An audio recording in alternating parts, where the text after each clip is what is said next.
ताज्या आणि सुपरफास्ट बातम्या पाहण्यासाठी स्वराज्य न्यूज मराठीला सबस्क्राईब करा आणि बेल बटन प्रेस करा। 11वीत शिकणाऱ्या एका 17 वर्षीय अल्पवयीन मुलीने राहत्या घरात गळफास घेऊन आत्महत्या केली। ही घटना कुलकर्णी तांडा, हत्तूर तालुका, दक्षिण सोलापूर येथे रविवारी दुपारच्या सुमारास घडली। पूनम बाळू राठोड, वय 17, राहणार कुलकर्णी तांडा, हत्तूर असे मयत तरुणीचे नाव आहे। पोलीस सूत्रांनुसार रविवारी दुपारी 12च्या सुमारास घरात कोणी नसताना तिने छताच्या पंख्याला साडीच्या साहाय्याने गळफास घेतलेल्या अवस्थेत आढळून आले। तिला गळफासातून सोडून वडिलांनी छत्रपती शिवाजी महाराज शासकीय रुग्णालयात दाखल केले असता तिला डॉक्टरांनी उपचारापूर्वीच मृत घोषित केले।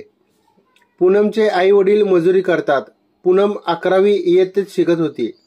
घटनेच्या वेळी कुटुंबातील सदस्य हे कामानिमित्त बाहेर गेले होते।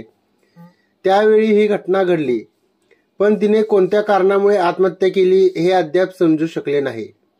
मयत पूनम हिच्या पश्चात आई वडील, 2 बहीण आणि 1 भाऊ असा परिवार आहे। या घटनेची विजापूर नाका पोलिसात नोंद झाली असून अधिक तपास विलास घुले हे करीत आहेत।